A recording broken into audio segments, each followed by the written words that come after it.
My Arab friends around the world, Salam Alaikum. Be safe and follow us by watching Kuruluş Osman exclusively on Play every Wednesday. We love you all.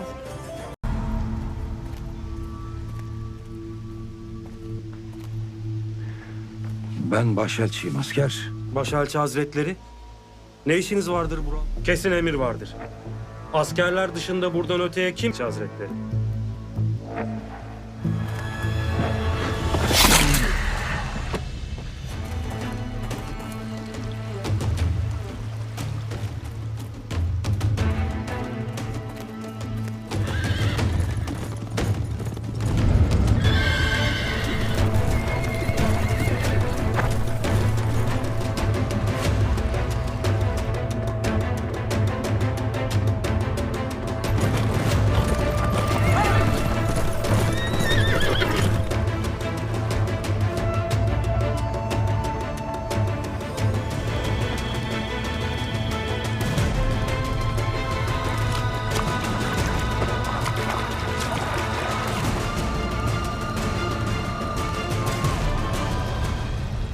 Sen de kimsin?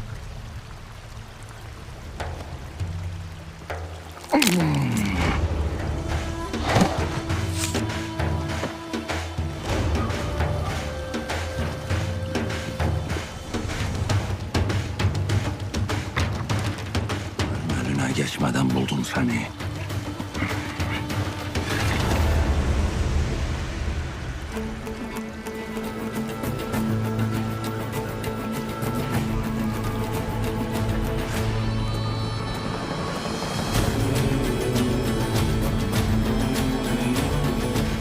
Yakalandın Hasan Sabbah.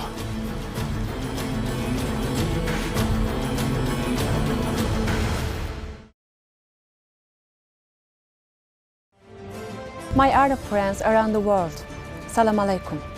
Be safe and follow us by watching Kuruluş Osman exclusively on Play every Wednesday.